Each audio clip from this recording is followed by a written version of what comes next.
Ассалаумағалейкум құрметті дұрыс тамақтану арнасының көрермендері. Бүгін біз сіздермен бірге кивидің пайдасы мен зияны жайлы айтатын боламыз. Құрметті көрермендер, қазақ тілі арнаның дамуына үлес қосып, бар болғаны 15 секунд уақытыңызды қиып, видеомызға лайк басып, арнаға тіркеліп, қоңыраушаны баса кетулеріңізді сұраймын. Қызықты, пайдалы ақпарат менен қолдау көрсету сіздерден ағайын. Ендеше видеомызды бастаймыз. Киви Қытайда және Қиыр Шығыстың басқа да елдерінде өсіріледі. Сондай-ақ Францияда, Италияда, Жаңа Зеландияда жерсіндірілген өсімдік. Оның ұсақ түк басқан, үлкендігі алқорыдай қабығы, күңгірт қоңыр жеміс. Аллаға шүкір, қазір сонау айшылық алыс жерлерде өсетін жемістер дастарханымыздан орын алғанына. Соның бірі киви. Біз кивиді жеміс деп атаймыз. Негізінде бұл жеміс емес, жидектер қатарына жатады екен. Оны жаңазеландықтар ақш-қа тасымалдауды бастағанда, оның бастапқы қытайлық қарлыған деген атауын өзгертіп, киви фрут деп атады. Бастапқы атауының өзгерту себебі сол кездегі салқын Қытай соғысы мен жидектерге деген бағаның қымбат болуы. Кивидің пайдасы. Киви бұл тек дәмді ғана емес, сонымен қатар денсаулығымызға керек нағыз пайдалы жеміс. Бұл жеміс киви құсының құрметіне осылай аталған. Орта пішінді 2 киви С витаминінің тәуліктік нормасын 230%-ға өтейді. Мұнда апельсинге қарағанда дәрумен мөлшері 2 есе көп. Ал С витамині иммундық жүйені ынталандырады, стресске және жасқа байланысты процестерге қарсы тұруға көмектеседі. Сонымен қатар С витамині темірдің жақсы сіңілуіне және жаралардың жылдам жазылуына ықпал етеді. Сондай-ақ киви құрамында холестеринді төмендететін және адамның иммунитетін нығайтатын әлеуетті антиоксидант Е дәруменінің бірегей майсыз формасы бар. Киви жемісінде серотониннің өте көп болуы бұл жемісті ас қорыту және жүрек тамыр жүйесі үшін өте пайдалы етеді.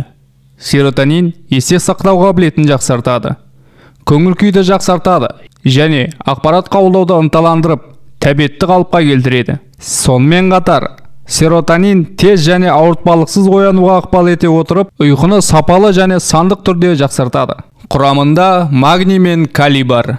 2 кивиде шамамен 30 мг магний бар, ал бұл жүйке мен бұлшық еттердің жұмыс істеу үшін маңызды зат.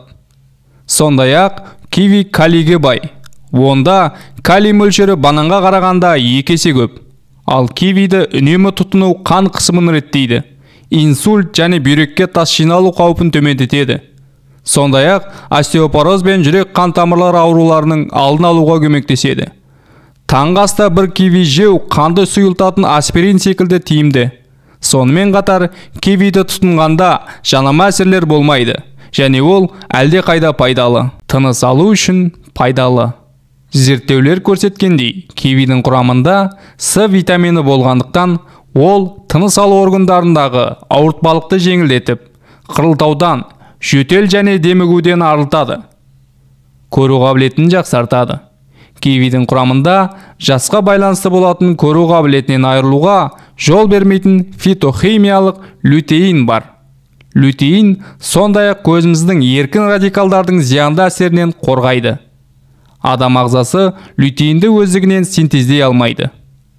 Сондықтан оны тек тағаммен ғана ала аламыз. Сондай-ақ кивидің құрамында зеаксантин бар. Ал ол заттың жетіспеушілігі көру қабілетіне кері әсер етеді.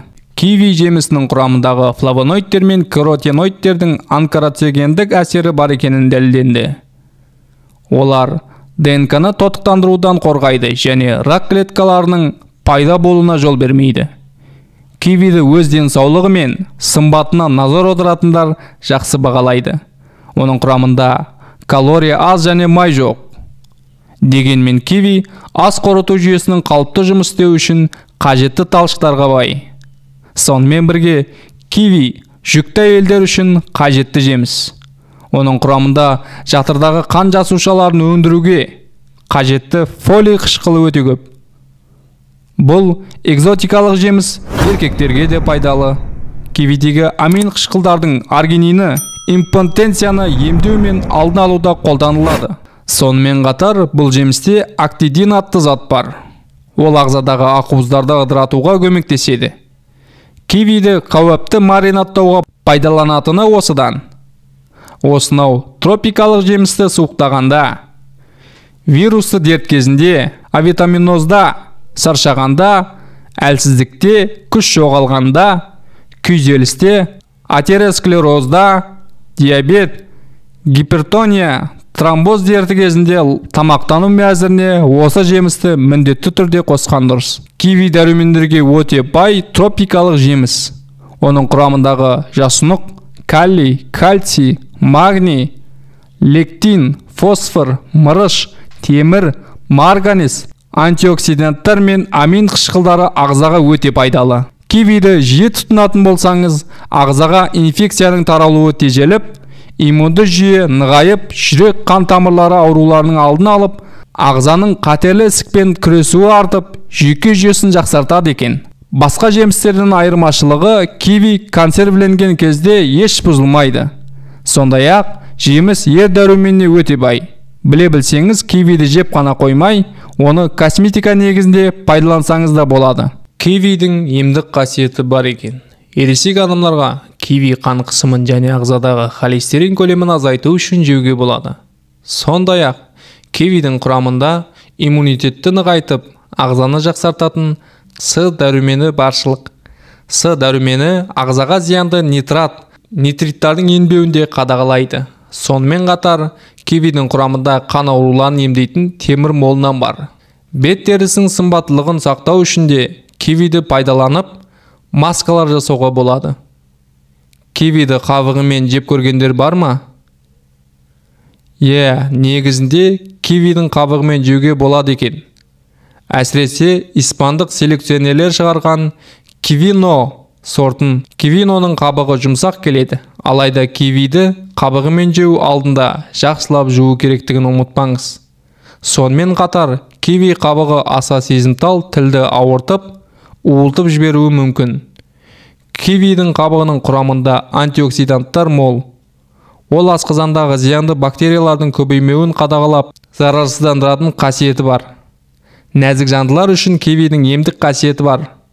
Ол шаштың ерте ағаруын сақтап, ағзадағы артық салмақтан арылуға көмектеседі. Қызылдан құтылу үшін де бір кивиді жеу жеткілікті. Кивидің қандай зияны бар? Дегенмен осыншама пайдасы бола тұра, кивидің зиянды тұстары да жоқ емес. Сондықтан оны пайдаланған кезде асыра сілтеп жібермеңіз. Мәселен, жеміс құрамында С дәрумені тым көп болғандықтан аллергия беруі әбден мүмкін.